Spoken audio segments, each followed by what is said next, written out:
Bonne et heureuse année à toutes et à tous. Une nouvelle année pour entamer, une bonne nouvelle pour entamer cette année nouvelle, la levée du mot d'ordre de boycott des championnats Ligue 1 et Ligue 2. Les protagonistes ont trouvé un accord de sortie de crise le 30 décembre dernier sous l'égide du ministre en charge de l'agriculture, le commandant Ismaël Sombier. Le ballon va rouler comme on le souhaite, mais quand la question reste posée, puisque les entraîneurs ont marqué leur inquiétude sur la reprise brusque proposée par la Ligue de football professionnel. Le moins que l'on puisse dire, la situation suscite encore des interrogations. Interrogations auxquelles nos invités sur ce plateau tenteront d'apporter des éclairages.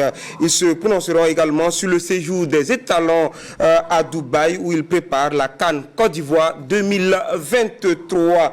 Au menu de cette préparation, un travail de mise en forme qui sera ponctué par 2 matchs amicaux contre l'Iran et la République démocratique du Congo. Mesdames et messieurs, voici le menu de votre émission de débat Sport Box de ce jour 3 février. Nos débatteurs ce soir, monsieur Koudougou David Yameogo, bonsoir. Bonsoir. Vous êtes le président de Faso Athletic Club. Exact. Merci d'être sur ce plateau. Également, à votre droite, nous avons M.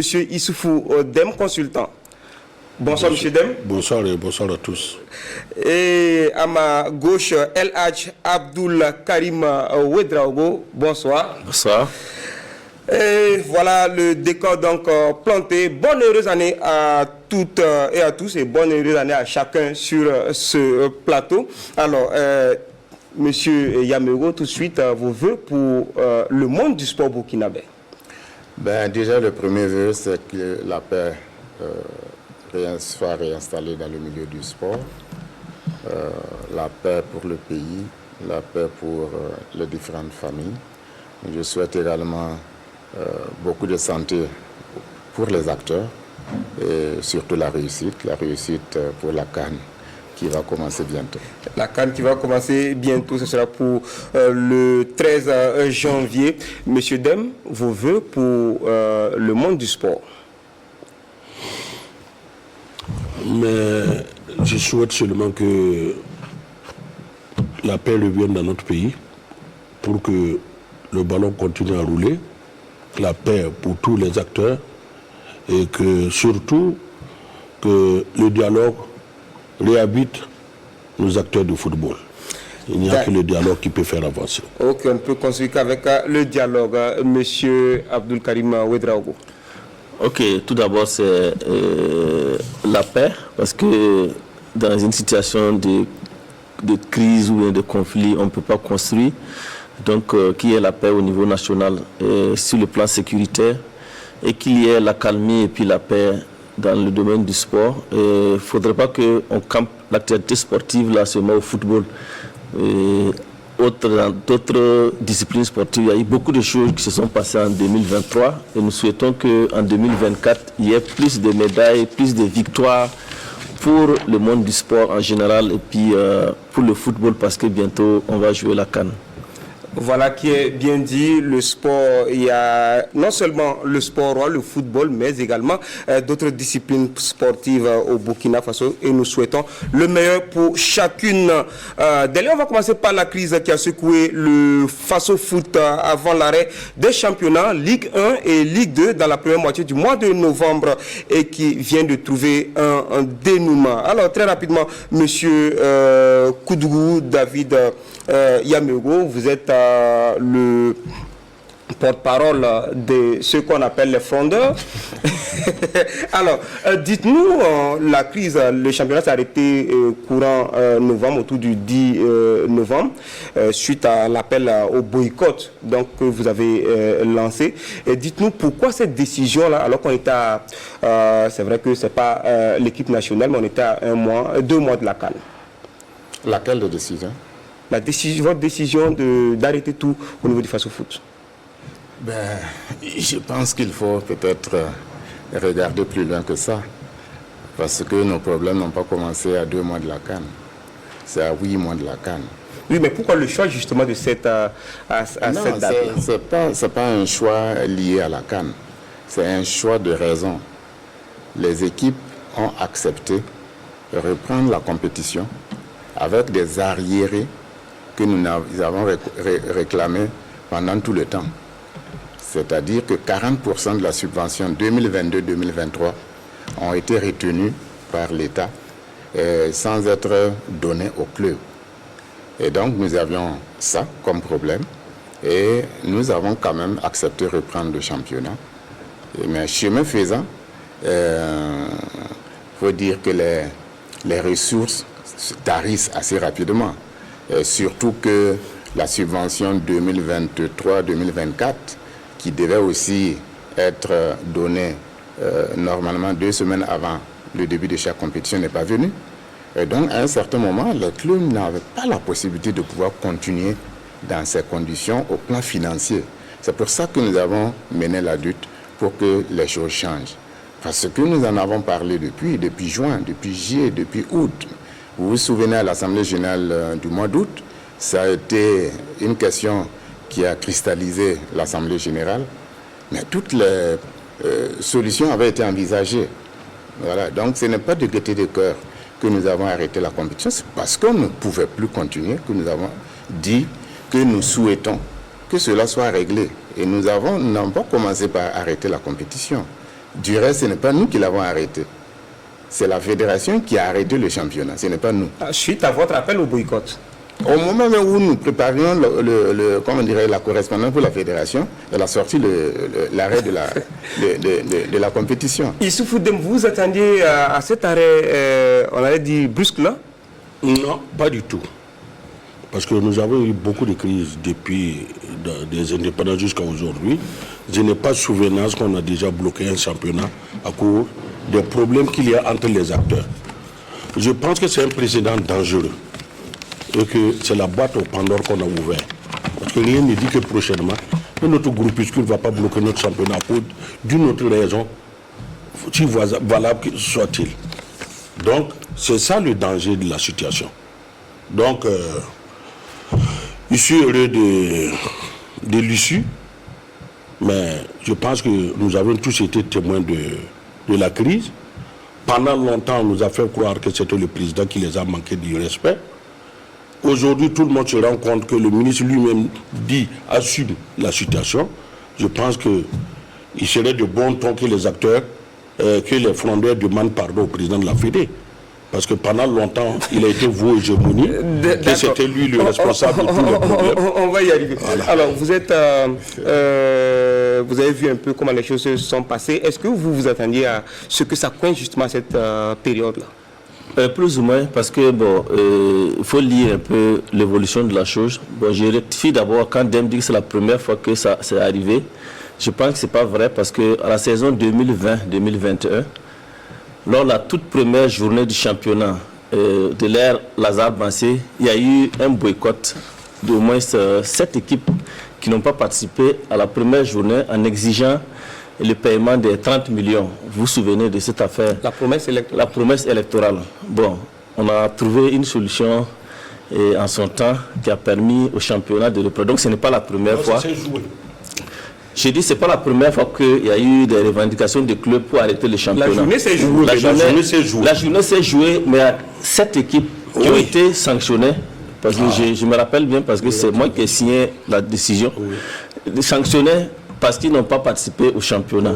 Mais on avait pris la décision à son temps parce que les 8 équipes, ou bien les 7 équipes sur 16 ne représentaient pas la majorité, donc on pouvait taper et puis pour que ça continue. La situation est différente maintenant parce que c'est la majorité des clubs qui étaient dans la fronde, donc on ne pouvait pas sanctionner, comment dirais-je, 11 équipes sur 16, et ça n'a pas de sens et le championnat n'allait jamais pouvoir continuer. Bref, je disais que la situation était prévisible parce que il y a un certain nombre d'éléments qui étaient mis ensemble pour que la crise survienne. lié d'abord à un certain nombre de promesses qui ne sont pas tenues. Parce que depuis l'Assemblée générale, le président avait en tout cas donné les gages que une solution allait être trouvée par rapport aux problèmes que les clubs ont posés.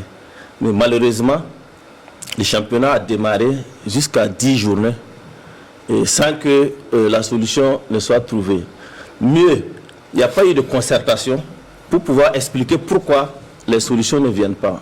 Donc je pense que c'est ces éléments-là qui sont conjugués. Et puis bon, à un moment, on pouvait sentir que cette crise-là... Vous dit qu'il y a eu un problème de communication. Un problème de communication, un véritable problème de communication entre le président et les clubs.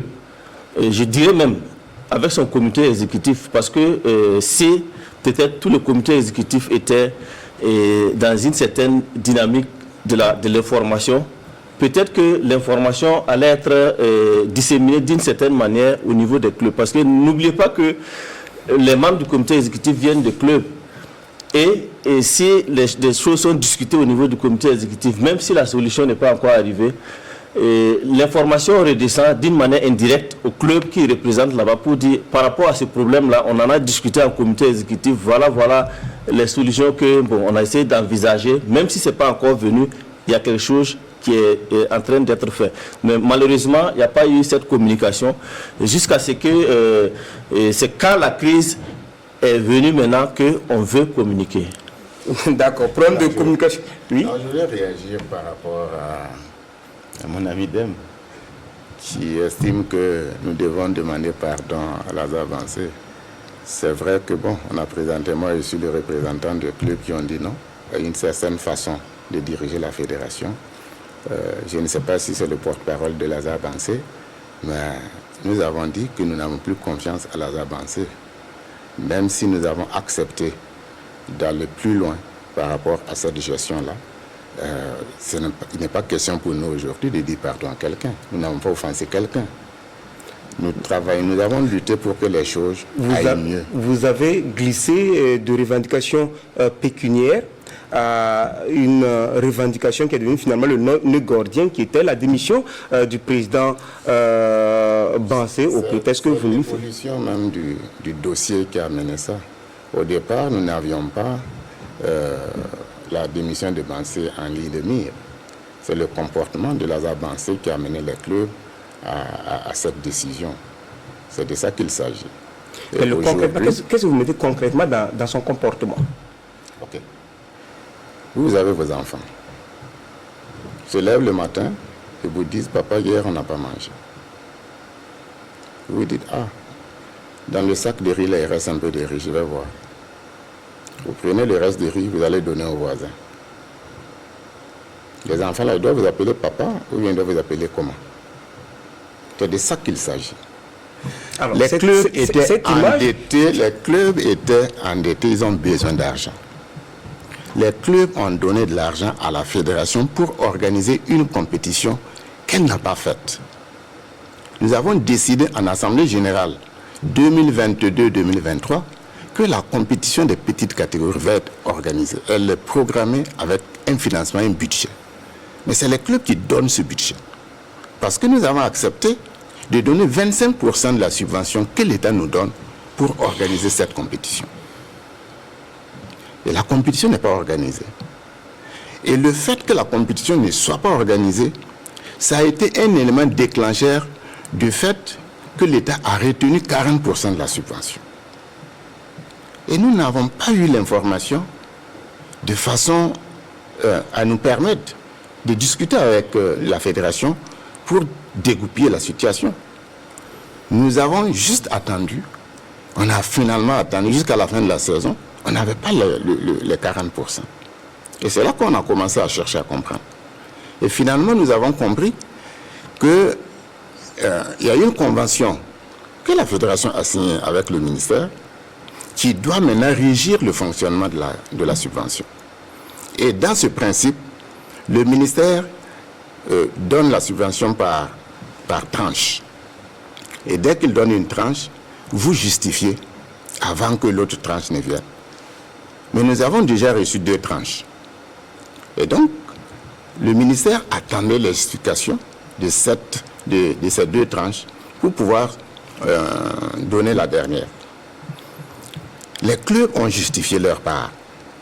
Mais la fédération n'ayant pas organisé la compétition ne peut pas justifier les 25% qui ont été retenus.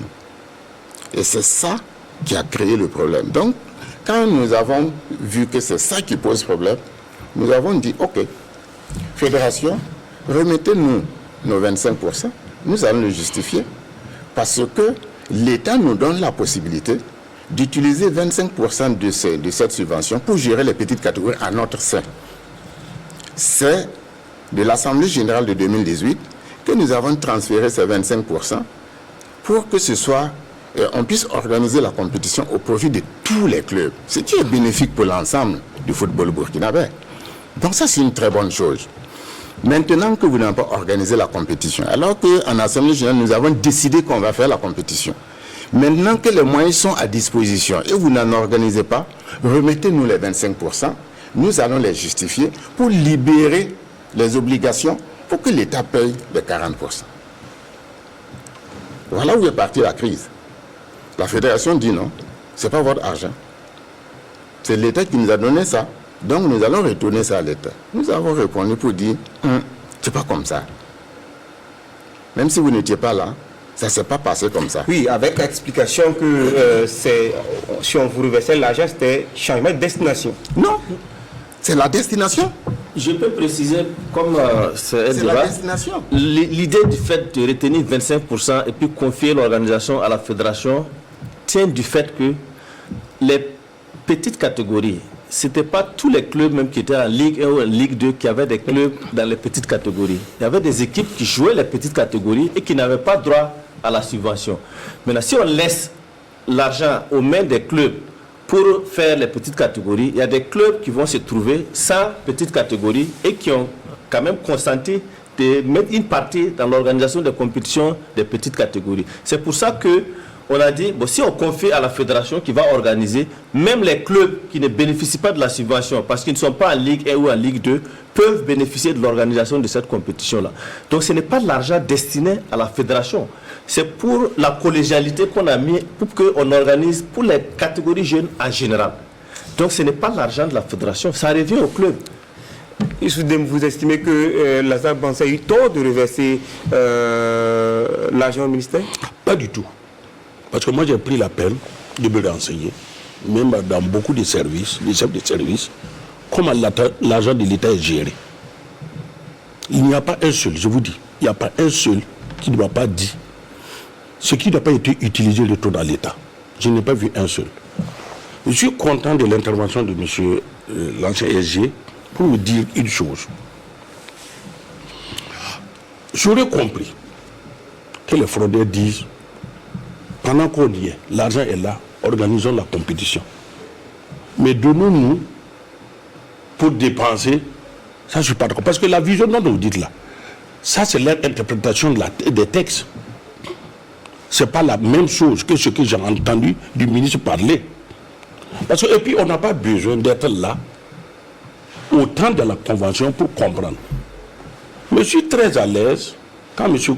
Yamiro dit que si je suis un porte-parole de Lazare, du président, je suis très à l'aise. Parce que pendant les élections, tout le monde a vu. Le président Lazare Bansé n'a jamais été mon candidat. Tout ce qu'on reproche là, en réalité, c'est un camp qui a éclaté. Quand on parle de confiance, la confiance a quitté entre eux au bas mot 6 mois après, quand le président Lazare Bansé est arrivé à la tête de la Fédé. Parce qu'on l'a mis pour perpétuer un système. Et le système a éclaté. Et c'est devenu un problème de la République. Le problème de tout le monde. Parce que n'ignorez pas que quand M. Ouedraogo dit, le comité exécutif actuel, tous ceux qui sont là aujourd'hui autour du président Lazare Bansé sont d'un camp. C'est un camp qui, avec leur... vous entendez parler de ce camp n'est pas celui de Bansé. Non. Vous êtes là. Vous étiez témoin. Leur champion a été recalé. S'il vous plaît, quand vous parlez de... On va discuter de... S'il vous plaît, s'il vous plaît, quand vous parlez, je n'interviens pas. Permettez-moi de faire comprendre aux gens la réalité de la situation. Parce que ce serait superficiel que de regarder rien qu'en haut. Nous vivons tous au Burkina. Nous savons ce qui se passe. Donc je vous dis, c'est un camp qui avait leur candidat, qui a été recalé. On est parti chercher quelqu'un d'autre en dehors du groupe. D'accord. Qui est revenu, il est devenu un élément perturbateur. C'est ça la vérité. D'accord. C'est ça la vérité. D'accord. C'est pas la première fois qu'il y a une crise à la fédération et que le président démissionne. Ça aussi, je vous rappelle ça. Depuis Badini, d'accord. Depuis Badini, on revient sur le sujet. Depuis Diakité, Badini, tous les présidents ont démissionné. On n'a pas besoin de... S'il vous plaît. S'il y a une crise, on a vu les présidents démissionnaires. Donc c'est pas la peine de revenir pour dire que c'est... Il n'y a pas eu de cas autant des Ambènes. Il n'y a pas eu de cas autant des Badini. Il n'y a pas eu de cas autant des... C'est Dem qui a la parole. C'est Dem qui a la parole. C'est moi qui donne la parole. Monsieur... Voilà ce qu'il dit, c'est ça la réalité. D'accord. Parce que depuis le début, ils ont... En fait, c'est des gens qui ont décidé que la FIFA, qu'on prenne notre fédération là, et que la fédération tombe pour qu'on puisse arriver à leur fin.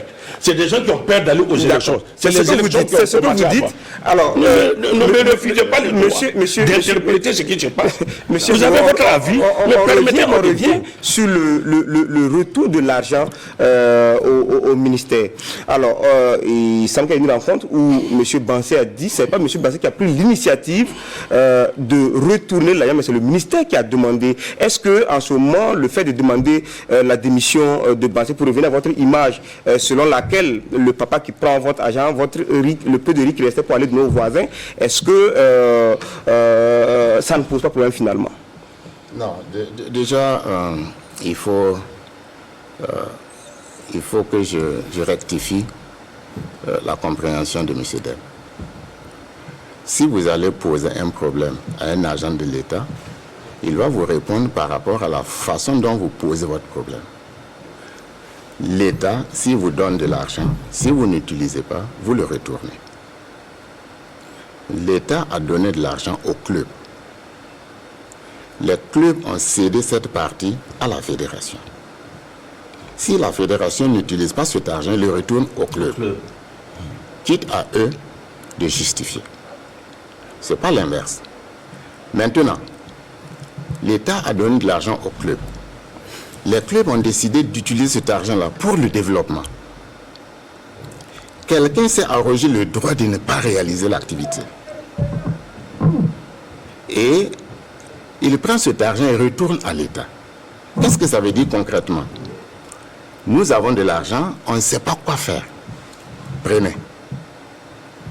Normalement, si, pour rester dans la dynamique de M. Dem, la subvention suivante là, on ne devrait pas avoir les 10 millions pour les D2 et les 20 millions pour les D1. Ça devrait être amputé de 25% parce que vous n'en avez pas besoin. C'est ce que ça veut dire. Il ne faut pas traverser... On est dans un domaine qui est bien encadré par les textes. Prenez la convention 2022 et 2023. Oui, il dit clairement que l'État donne de l'argent à la fédération pour les remettre au club. Que la fédération doit s'assurer que cet argent est utilisé par les clubs correctement.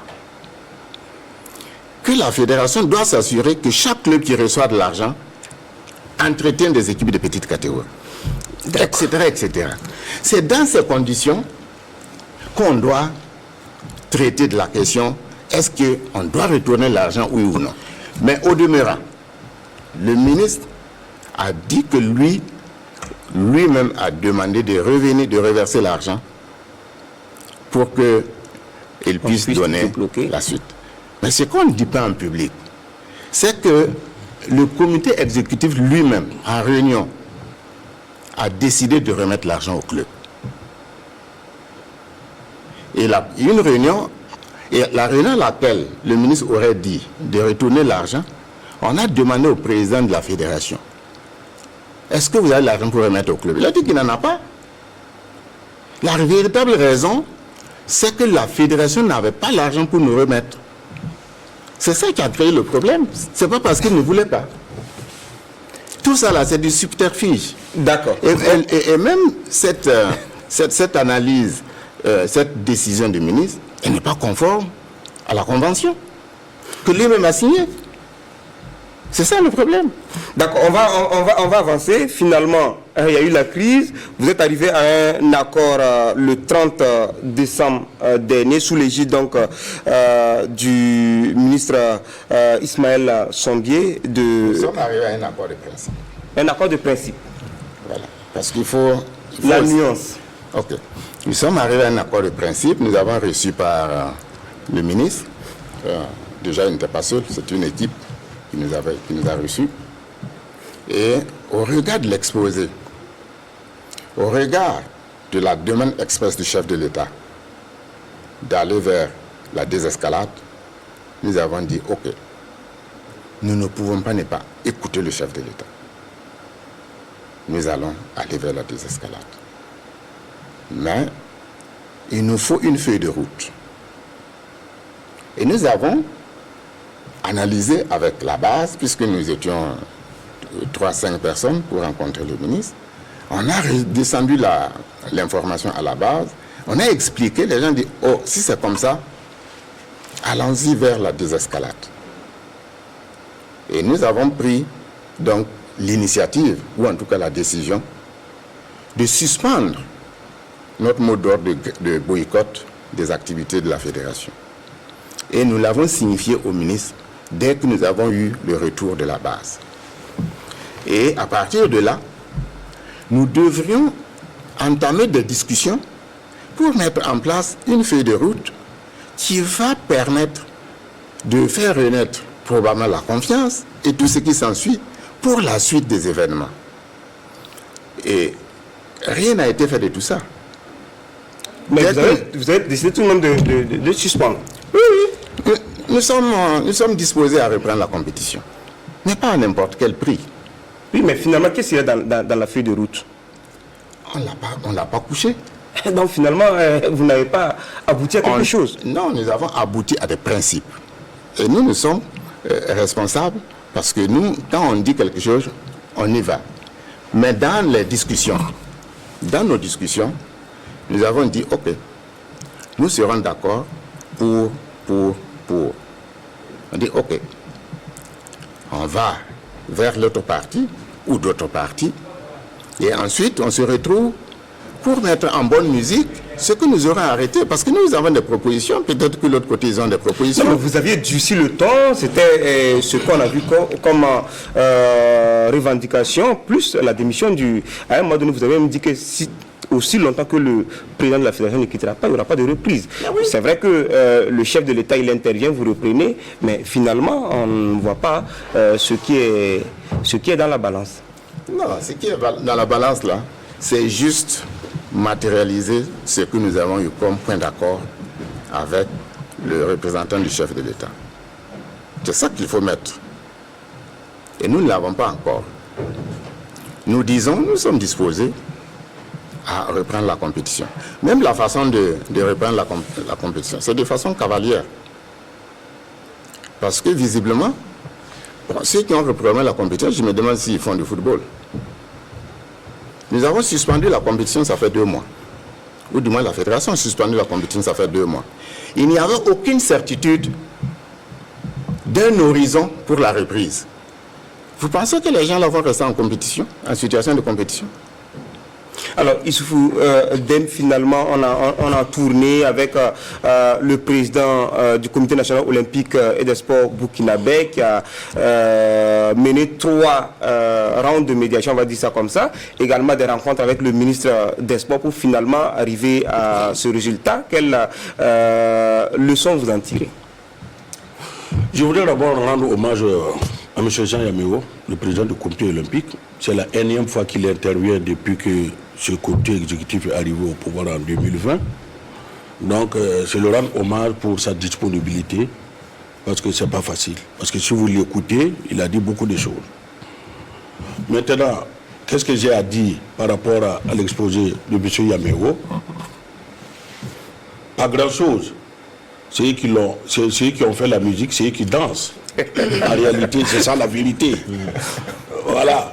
Vous allez voir la suite. En fait, il n'y a pas eu de négociation. C'est eux qui racontent ce qu'ils veulent. Parce que selon mes sources, ce n'est pas une vérité. Mais il n'y a pas de problème. Tout ce qu'on souhaite dans ce pays-là, c'est qu'on continue à jouer au ballon. Mais ce que je voulais demander, comment fait-on pour que demain, un groupuscule encore ne bloque pas notre championnat? Justement, on peut avoir toutes les crises du monde, mais arriver à bloquer un championnat, c'est dangereux. Non, je vais quand même réagir. Allez-y, très rapidement. Nous sommes des responsables ici. Il ne peut pas nous traiter de menteurs. Le ministre Sombier existe. Il vit. Il peut aller demander. Nous avons été reçus 2 fois. La première fois par lui, la deuxième fois par 3 personnes. On ne peut pas s'asseoir ici et dire qu'il n'y a pas eu négociation, qu'il y a eu ceci, il y a eu cela. C'est nous qui sommes allés à la négociation, ce n'est pas lui. Donc il ne peut pas parler comme ça. Monsieur Abdoul, est-ce que vous comprenez que finalement, c'est vrai que on dit que c'est le chef de l'État lui-même qui demande à ce que on mette de l'eau dans le vin, que le ballon puisse rouler. Mais est-ce que vous comprenez que finalement, il n'y ait pas quelque chose de concret? Bon, je comprends en tout cas la préoccupation du chef de l'État et que la situation qui arrive au football là, trouve une solution. Mais l'analyse que moi je fais déjà, c'est le fait que le ministère des Sports ne puisse pas à lui-même trouver une solution à cette crise-là. Et la question que je me pose, est-ce que le ministère a donné des gages que toutes les parties peuvent faire confiance dans la résolution de la crise? Ça, c'est la question que je me pose. Mais ce qui est plus intéressant, c'est le fait que quand même on ait un début de solution et qui va permettre de faire des négociations. Parce que même si on gère la question dans la précipitation... Mais dès lors que le plan du CNOSB était intervenu, le ministère des Sports également dans les négociations, est-ce qu'on ne pouvait pas être en train de négocier et en train de jouer? Ça dépend des gages que chacun donne. Parce que si quelqu'un vient dans une négociation, il faut qu'il montre qu'il prend en compte les préoccupations de chaque partie pour que ça avance. Parce que quel que soit le nombre de fois que vous rencontrez les gens, si vous ne donnez pas des gages, de garantie que chaque partie va s'en tirer avec quelque chose, ça ne va pas marcher. À moins que vous imposiez une solution et que les gens n'ont pas le choix, ils sont obligés d'accepter. Et je ne pense pas que ce soit dans ce principe-là qu'on envoie un médiateur.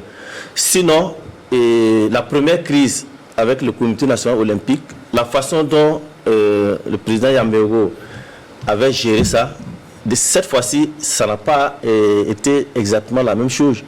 Mais c'est une autre crise. C'est une autre crise, mais la façon de résoudre une crise, quand on règle une crise, il y a des principes. On peut rencontrer les gens séparément. Et puis, après, moi, je suis syndicaliste de formation. Je sais comment ça se passe. On ne gagne pas tout dans une revendication. On ne perd pas tout aussi. Donc, il faut que chaque parti puisse dire jusqu'à quel niveau il peut céder pour qu'ensemble, maintenant, on vienne trouver une solution qui arrange tout le monde.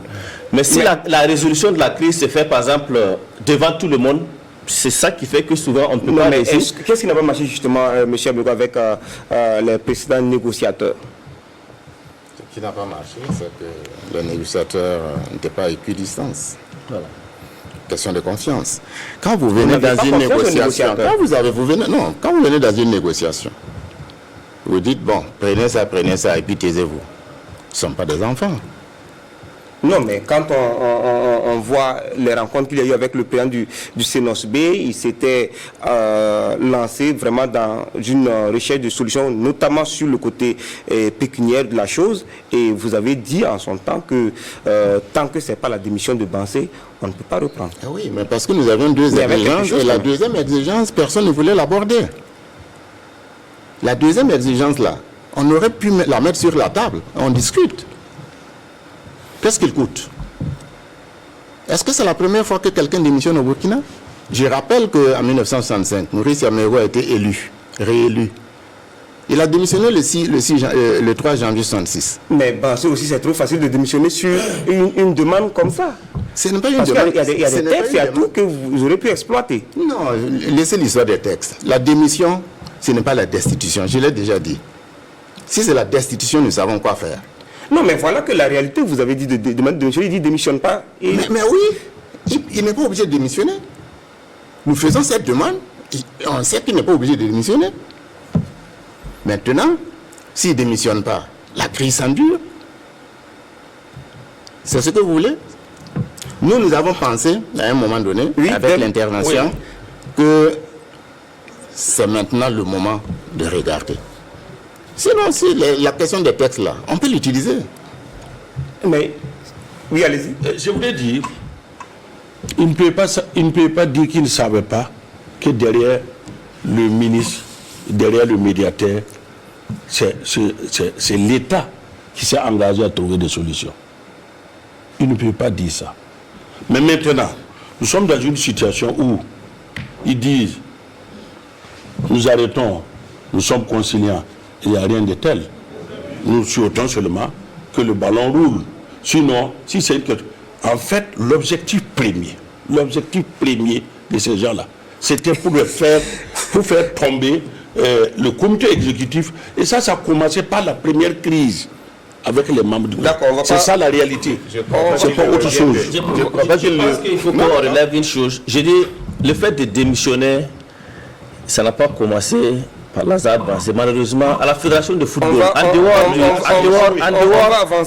de Sita Sangaré, en dehors du président Sita Sangaré, qui a terminé son mandat et qui a été réélu, il y a beaucoup de présidents de fédérations qui ont démissionné au Burkina. Ce que je suis en train de dire, ce ne sont pas les mêmes. C'est important parce que, en fait, lorsqu'il y a une crise, ce n'est pas lié forcément au club. Lorsqu'il y a une crise, à un moment, le responsable se rend compte que pour trouver une solution, laissons la place à d'autres personnes qui vont venir proposer pour le développement du football. Vous pensez que la démission de Bansé... Non, ce n'est pas de Bansé. Je veux dire, quand les gens veulent lier la démission... D'accord, on va avancer. C'est un courage. Vous avez dit que c'est un accord de principe, vous avez trouvé un accord de principe. S'il vous plaît, la Ligue de football professionnel s'empresse donc de donner un calendrier de reprise pour le week-end prochain. Mais avant de parler de cela, comment est-ce que vous avez souvent pensé aux joueurs dans cette crise-là? C'est nous qui gérons les joueurs. C'est pour ça que nous sommes allés en lutte. À FAC, les joueurs, les salaires de mois de... Comment ils vont être payés? Comment ils vont être payés si ce qui est prévu n'est pas à compter? Mon budget là, je le fais avec le budget que l'État aussi doit me donner. C'est prévu que l'État me donne ce budget là 2 semaines avant le début de la compétition. Nous sommes à 6 mois du début de la compétition. 6 mois du début de la saison. Parce que la saison commence longtemps avant la compétition. Aujourd'hui, les joueurs ne sont pas à jour des paiements 2022, 2023, 2024. Ça, c'est évident. Et dans nos négociations, ça faisait partie des points d'accord pour que nous puissions payer rapidement les joueurs. Alors, les joueurs ne sont pas payés très rapidement. Le calendrier, on a vu les entraîneurs qui ont fait une sortie donc pour dire qu'ils ne pouvaient pas reprendre. Quelle lecture vous faites de... Non, c'est une façon cavalière de faire la programme. Même quand nous avons discuté avec le représentant du chef de l'État, nous avons envisagé marquer notre volonté par le fait qu'on puisse jouer un match au moins avant la CAN. Et nous avions regardé autour du 10-12, si c'était possible, parce qu'il y a beaucoup d'équipes qui étaient à l'arrêt. Reprendre la compétition demain ou après-demain, c'est mettre les joueurs en danger. Il n'y a pas que les joueurs, il y a les arbitres. Comme je l'ai dit, on a arrêté la compétition. Il n'y avait aucun horizon. Donc les gens ne peuvent pas continuer à se préparer comme ça sans savoir c'est quand est-ce qu'on va reprendre. Donc il aurait fallu donner minimum 10 jours pour que les gens puissent se remettre physiquement au point. Sinon, c'est des blessés qu'on va avoir dans le championnat. Est-ce que c'est de ça qu'il s'agit? Alors, quel enseignement quels enseignements on peut tirer de cette crise-là? Bon, je pense que... cette crise est derrière nous, parce que, à entendre M. Yameogo, on n'est pas encore sorti. Il faut privilégier le dialogue et puis, au lieu de rester campé sur une position, parce que, bon, je vois que dans même le début de solution, il y a des gens qui pensent que bon, un camp qui a eu une victoire sur un autre camp, et alors que, en réalité, cette crise-là, pour la résoudre de manière définitive, il faut que les gens s'asseyent ensemble et qu'ils discutent et qu'ils tracent ensemble l'avenir, le chemin qu'on doit suivre pour pouvoir développer le football. Ce n'est pas une histoire de groupe ou bien d'individus, parce que les individus et les groupes la passent. Et que le président Yameogo, un jour il va aller passer fac à quelqu'un d'autre qui va diriger, tout comme le président Lazare va passer un jour la fédération à quelqu'un qui va diriger. Mais voyons ensemble où on va mener les choses là, de manière consensuelle, en discutant, pas en se campant sur une position, en pensant que bon, on est assis sur un piédestal et que bon, voilà, on contrôle tout de là où on est assis. Ça ne marche pas, ça n'a jamais marché. Dem, qu'est-ce que vous retenez de cette crise qui est en train de trouver une solution? Ça me conforte dans ma position quand je disais qu'il faut sortir de l'électoralisme dans notre fédération. Parce que tant que nous resterons dans ça, ce serait des problèmes de camp. Et un camp, malheureusement, cette fois-ci, ce n'est pas le camp perdant qui crée des problèmes, mais rien ne dit que prochainement, ce n'est pas le camp perdant qui va créer des problèmes. Vous avez vu que même ceux qui ont gagné refusent d'assumer leur victoire. Parce que la guerre est parmi eux. Et c'est devenu un problème de la République. Maintenant, moi je pense que les vrais acteurs du football, les vrais dirigeants des clubs, qu'ils fassent comme avant, qu'il y ait de concertation pour qu'on ait des bureaux consensuels au lieu de rentrer dans l'électoralisme qui fait que les gens se regardent en chien de faïence, deviennent des ennemis irréductibles. Et c'est ça qui est dommage pour un football où les gens se créent des amitiés. Et à cause du football, des gens même deviennent des parents. C'est dramatique qu'on soit là. Mais si c'est ça qui va nous faire sortir de cette situation, tant mieux. D'accord. Monsieur Yameogo, vous avez dit que vous aviez envisagé la reprise pour autour du 12, juste avant la CAN. Finalement, est-ce que ça va se faire? Nous n'organisons pas la compétition. C'est la fédération qui organise la compétition. Mais est-ce que vous avez pris langue avec la LFP? Et non, il ne nous revient pas de prendre langue à la LFP. Nous pouvons discuter avec le ministère, nous pouvons discuter avec la fédération. C'est la fédération qui donne des instructions à la Ligue. Donc, regardons ça comme ça. Mais la compétition est déjà programmée. La question, c'est comment on fait. Vous y allez? Si on est obligé d'y aller, on va y aller. Mais je pense... C'est sur cette note d'espoir qu'on va clore ce sujet. Sur l'expérience, je pense que la LFP doit rencontrer les acteurs pour réorganiser le programme. Parce que le reste là, il reste 20 journées. 20 journées avec un calendrier international qui a des limites. Avec la Coupe du Faso. Avec un calendrier international qui a des limites jusqu'au 31 mai. Donc il faut que les acteurs s'asseyent ensemble pour pouvoir refaire le calendrier. Sinon, s'ils font les calendriers dans un bureau entre eux, ça risque de ne pas marcher. Le message est bien passé et nous passons au deuxième sujet sur la table ce soir. C'est la préparation des talons pour la CAN Côte d'Ivoire 2023 qui va se dérouler du 13 janvier au 11 février. Alors, Issoufou Dem, les talons sont actuellement en regroupement du côté de Dubaï pour préparer cette CAN-là. Qu'est-ce qui peut être déterminant dans la préparation d'une compétition comme la CAN? Comme on le dit, c'est la préparation qui détermine ce qui va arriver. Heureusement qu'aujourd'hui, l'État a pris les dispositions depuis un bon bout de temps. J'ai vu dire que le ministre et le président de la fédération ont rencontré les joueurs. On n'a pas entendu un problème de prime. Ça, c'est déjà très bien. Dans la situation dans laquelle le pays se trouve, vraiment, il faut encourager l'État. Parce que les moyens pour aller jouer au football, c'est énorme. Dans un pays où des gens dorment dans la rue, où des gens n'ont pas à manger à cause du terrorisme. Donc, Et j'étais heureux de voir les conditions dans lesquelles la préparation se fait à Dubaï. Alors, et je pense que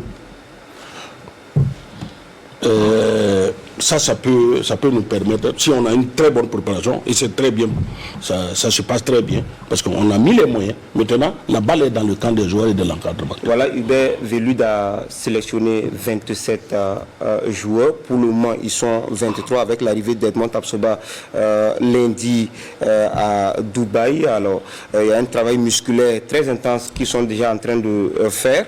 Alors, c'est déjà, on va dire, c'est important de mettre tout le monde au même niveau. Oui, absolument. Je pense que la phase préparatoire doit permettre à l'entraîneur de s'assurer que les gens sont au moins à un potentiel physique intéressant pour la compétition. Maintenant, je pense que c'est une planification qui doit avoir été faite depuis un certain temps. Je sais qu'il y a des polémiques autour de Dubaï, de ceci, de cela, mais je pense également qu'on aurait pu économiser beaucoup en restant en Afrique qu'à aller à Dubaï. Du point de vue financier, cela, ça pose problème. Même du point de vue des voyages. J'ai entendu qu'ils vont aller jouer en Iran. Et non, 45 minutes, ça s'agit de l'Iran. Ouais, c'est à Dubaï. Non, Dubaï, 45 minutes de vol. 45 minutes de vol, mais ça fait partie de l'Iran, l'île là. Kish D'accord. Bon, c'est ce que j'ai cru comprendre. Ce n'est pas en Iran. Ah, ok. C'est à Dubaï. Ah, d'accord. Dans le Dubaï. Il n'y a pas de souci. Mais c'est pas en Iran. Donc, c'est sans objet. Mais je pense qu'on aurait pu gagner en restant à côté pour faire notre préparation. Oui, mais après, on dit qu'à côté aussi, c'est un peu difficile aussi d'avoir les matchs. Les adversaires. Mais il faut programmer depuis longtemps. Ça, c'est la planification. Si vous avez planifié depuis avant même le tirage au sort, vous aurez pu avoir les matchs. Ça, c'est la planification. Ça, c'est un problème de planification. Voilà. Maintenant, s'il y a une des facilités là-bas, peut-être. Mais je ne sais pas qu'est-ce qui a vraiment motivé à y aller, quoi. Voilà. Vous comprenez? Oui, parce que quand on dit planification, c'est juste. Vous avez vu la Côte d'Ivoire qui se prépare à San Pedro, mais qui a été pris à dépourvu. Son adversaire a désisté à la dernière minute. Mais aller à Dubaï, vous avez beaucoup, il y a au moins 6 équipes africaines qui sont là. Et même les installations pour se préparer, mais ça n'a rien à voir avec l'Afrique. Mais ce qui est important, en toute chose, il faut prendre une décision. Et quand l'autorité prend la décision, tout le monde suit. L'essentiel est qu'on puisse réussir. Et je pense qu'il faut voir seulement les conditions dans lesquelles on se prépare là-bas et voir, ça ne manque pas des adversaires là-bas pour pouvoir rebondir. D'accord. Alors, je disais qu'il y avait 23 déjà qui étaient sur place. Il y a 4 qui ne sont pas là, ça veut dire Hervé Kofi Kwaku, de Dango Ouattara, et Bertrand et Issa Kaboré qui vont aller directement, qui ne seront pas du stage. Ils vont rejoindre l'équipe directement à Bouaké. Alors, quel commentaire vous faites quand on sait que ce sont quand même des éléments, des pièces maîtresses du Velud? Oui, ça me fait une inquiétude par rapport à nos capacités offensives. Parce que, bon, je vais dire que c'est les meilleurs éléments que nous puissions avoir en termes de qualité d'attaquants. Déjà qui sont comment dirais-je, dans des bobos physiques. Et donc, ça fait une inquiétude. Mais ce que je ressens aussi, c'est que c'est au moment où on croit le moins aux capacités des étalons qui nous ont fait les meilleurs cannes. Et donc, moi, j'ai cette conviction que si l'esprit d'équipe se développe dans la préparation, les gens sont dans la sérénité, dans la préparation, peut-être qu'ils vont nous sortir quelque chose, en tout cas au-delà de nos espérances par rapport à la capacité. Sinon, si on regarde, par exemple, les valeurs intrinsèques des joueurs par rapport à leur régularité dans les championnats, les blessures de Dango Ouattara et puis de Issa Kaboré constituent en tout cas quelque chose de Bertrand. Ça constitue en tout cas un point faible des étalons. Mais bon, comme il y a 27 joueurs qui ont été sélectionnés, je pense que les gens vont rentrer dans leur intérieur pour nous sortir des capacités qui vont nous permettre d'avoir une bonne CAN. Avec tout ça là, tout ce qu'on a comme bobo de ces pièces métal, vous êtes inquiet également? Oui, on est un peu inquiet, mais c'est vrai, comme il a dit, il y a eu des moments où on était dans une certaine fragilité, mais les joueurs ont su rebondir. Peut-être que si on passe le premier tour, progressivement, on peut prendre de l'envol. Voilà. Parce que les joueurs aussi, certains qui ne jouent pas beaucoup dans leur club, quand ils arrivent, ils ont le désir de montrer ce dont ils sont capables. Donc, il y a un sursaut d'orgueil, un dépassement de soi, qui fait que souvent il y a de la performance. Et c'est possible que si les ingrédients sont vraiment mis ensemble, de façon, dans une bonne musique, c'est possible qu'on fasse une bonne CAN. Mais nous devons nous attendre aussi, c'est ça aussi le Burkinabé, nous devons nous attendre à tous les résultats. Quand on sort au premier tour, quand on arrive premier, nous devons nous attendre à tous les résultats et espérer qu'on aille le plus loin possible. Parce que ça aussi, il faut préparer les Burkinabés, parce qu'après, ça devient des problèmes. D'accord. Issoufou Dème, on voit que le travail va être fait avec quelques absences. Est-ce que ça peut obliger Hubert Velud à revoir un peu son système même de jeu à cette CAN-là, avec les éléments à sa disposition? Vous savez, les grandes compétitions révèlent des joueurs, ceux auxquels vous ne vous attendez pas. Il y a des gens qui se révèlent.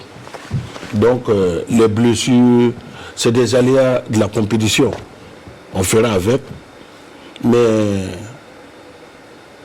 mon intime conviction est que peut-être ceux qu'on ne croit pas vont se révéler à cette compétition et nous donner une grande équipe des étalons. Et je suis convaincu d'une chose, si l'encadrement technique tire dans le même sens et les joueurs croient en eux-mêmes, parce que ce n'est pas les meilleurs éléments qui font une bonne équipe. Parce qu'il y a des équipes, quand on était à la CAN au Cameroun, nous n'avons pas la meilleure équipe de la compétition. Mais on s'est retrouvé en demi-finale. Oui, alors qu'est-ce que Hubert Velud fait justement pour avoir ce collectif qui va tourner bien à la CAN? Bon, celui qui est au milieu de ces hommes, qui a la lourde charge, et il est payé pour ça, de faire la mayonnaise qu'il va prendre. Et c'est lui qui connaît ces hommes, il est dans ce pays depuis 2 ans. C'est vrai qu'au début c'était très bien, après c'était moyen, mais maintenant nous sommes arrivés à la phase de vérité. Et M. Velud lui-même le sait, en compétition, seuls ceux qui gagnent qui ont raison. Si tu gagnes, tu applaudis. Si tu ne gagnes pas, c'est la porte. Et je pense qu'il est bien placé pour le savoir. Mais ce que nous souhaitons pour notre équipe, depuis 10 ans, c'est que les Étalons ne sont pas des nés en Afrique. Depuis 10 ans, nous avons joué 2 demi-finales et une finale. Ça veut dire quelque chose. Ce n'est pas le hasard, parce que ça ne se répétera pas comme ça. Mais avec les joueurs qu'on pense moyens, on est arrivé à faire des résultats. Alors, vous êtes sur, j'allais dire, les espoirs. Ça passe déjà par les matchs de poule. On sait qu'on a avec la Mauritanie, l'Algérie et l'Angola. Comment négocier cette phase cruciale? Chaque match, il faut prendre le maximum. Les gens pensent que la Mauritanie, c'est le maillon faible. Justement, quel peut être le piège dans ce pool? Ça peut être le match contre la Mauritanie. Je suis commissaire de match CAF. J'ai supervisé 3 matchs de la Mauritanie. Et je sais qu'ils ont une très bonne équipe. Et si nous pensions que c'est le maillon faible, on peut se tromper. Je pense que pour chaque match, il faut négocier le match. Il faut prendre le maximum de points. Et les 2 autres, on regardera. Si on sort vainqueur de la Mauritanie, on peut négocier la suite. Mais si déjà... Ce qu'il dit est très bien. Rappelez-vous des éliminatoires de la Coupe du Monde. En réalité, ce n'est pas l'Algérie qui nous a éliminés, c'est le Niger. C'est le match nul contre le Niger. Donc, ce qu'il faut faire, c'est de ne pas perdre le premier match. Surtout, ne pas perdre. justement, il ne faut pas perdre le premier match. Maintenant, comment justement aborder ce match-là? Quand on sait qu'on se rappelle les éliminatoires de la CAN 2019, on était resté sur le carreau à cause justement de la Mauritanie. La Mauritanie nous a battus là-bas. Et puis venir, le dernier match qu'on a fait, on les a battus. Mais à ce moment, on était presque éliminés. En fait, ce que je veux dire, mon inquiétude, c'est que Velud lui-même est à sa première phase finale de CAN. Donc, ce qui fait que peut-être, il ne va pas se faire vraiment une certaine stratégie pour s'en sortir.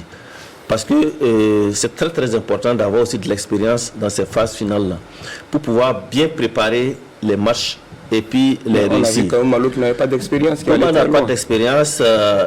Souviens-toi que notre premier match aussi au Cameroun, c'était pas... C'est quand même le pays organisateur. C'est le premier match d'ouverture. Le premier match. Et je pense que c'est le match qu'il ne faut pas perdre, qui est le match contre la Mauritanie. Parce que je pense qu'on a eu une faveur même dans le calendrier du fait qu'on ne croise pas l'Algérie en ouverture. Parce que l'Algérie vient pour jouer des finales. Le fait qu'ils ont été éliminés au premier tour en 2021, comment dirais-je, 2021. En 2021, ils vont venir pour jouer des finales. Parce que l'entraîneur algérien m'a déjà dit que non, ils ne partent pas favoris dans cette CAN-là. Malgré toutes les potentialités et puis les qualités qu'ils ont, ils ont compris que maintenant, il ne faut pas aller avec la tête déjà dans les nuages. Il faut partir pour affronter les. Donc ça veut dire que tous les matchs de l'Algérie seront joués pleinement. Donc il faudrait que nous, on gagne le premier match contre la Mauritanie. Et puis le reste, maintenant, on va rencontrer l'Algérie en étant dans une disposition où on cherche un match nul pour pouvoir... Oui, on sait qu'il y a les deux premiers de groupe et puis les quatre meilleurs troisièmes. Est-ce que ce n'est pas vraiment large pour que les Italiens ne puissent pas s'en sortir? Il ne faut pas calculer sur le troisième. Hein. Je pense qu'il faut être deuxième et avoir la garantie que vous êtes qualifié, quoi. Voilà. Parce que le troisième là, vous pouvez ne pas être dans les meilleurs troisièmes. Je pense qu'il faut se battre pour se qualifier directement. Maintenant, si on arrive troisième et qu'on est repêché, on ne va pas cracher dessus. Hein. On ne va pas cracher dessus. Il suffit d'une CAN en Côte d'Ivoire. Pour vous, c'est quoi? Une CAN en Côte d'Ivoire avec les Étalons? Contrairement à beaucoup de Burkinabés, je ne pense pas que c'est un avantage. Pourquoi je dis ça? Parce que je me rappelle de la CAN 98 au Burkina. Vous vous rappelez, les Ivoiriens disaient, on joue chez nous. Rappelez-vous du match Côte d'Ivoire-Namibie à Bobo. Parce que quand vous jouez à l'extérieur, surtout à côté chez vos voisins, vous avez assez de supporters, à l'intérieur comme à l'extérieur qui viennent. Mais vous savez, l'être humain est ce qu'il est. La majorité qui est dans le stade là risque de basculer et supporter l'équipe qui n'a pas de supporters. Vous imaginez le Burkinabé de supporter les Mauritaniens? Vous ne m'avez pas compris. Les Burkinabés de Côte d'Ivoire, les Burkinabés qui sortiront ici, supporteront les Étalons, ils seront nombreux. Mais la majorité des Ivoiriens qui seront ici, la majorité de ceux qui seront au stade, c'est humain. Il faut être au stade pour comprendre ça. Vous comprenez ça? Oui, et c'est là, c'est ce qui s'est passé très rapidement. Oui. C'est ce qui s'est passé à Bobo pendant les éliminatoires de la CAN 98. Demandez aux Ivoiriens qui les supportait. Moi, j'étais présent.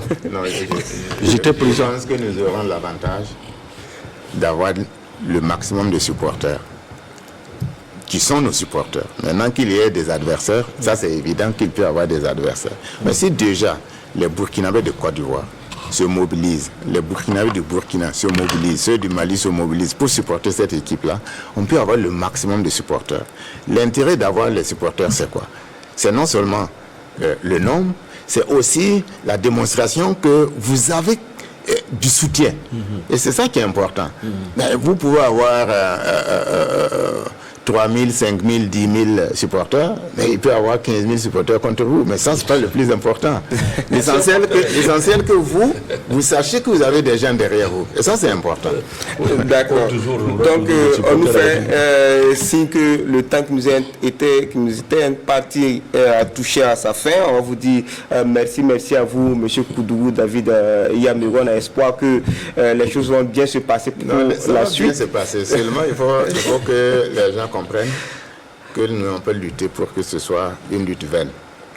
Désormais, tous ceux qui dirigent là doivent s'assurer qu'ils font dans le sens de l'intérêt général et de celui des clubs. D'accord, merci beaucoup. Merci à vous également, M. Abdoul Karim Ouedraogo, d'être passé sur ce plateau. Merci Issoufou Dem et merci à vous qui nous avez suivis depuis chez vous. Le prochain numéro de Sport Box, c'est dans 2 semaines et on sera en pleine Cannes où nous souhaitons vraiment le meilleur pour les étalons du Burkina Faso logés dans le groupe D, c'est bien cela, avec la Mauritanie, l'Algérie et l'Angola. Merci de nous avoir suivis. Bonsoir.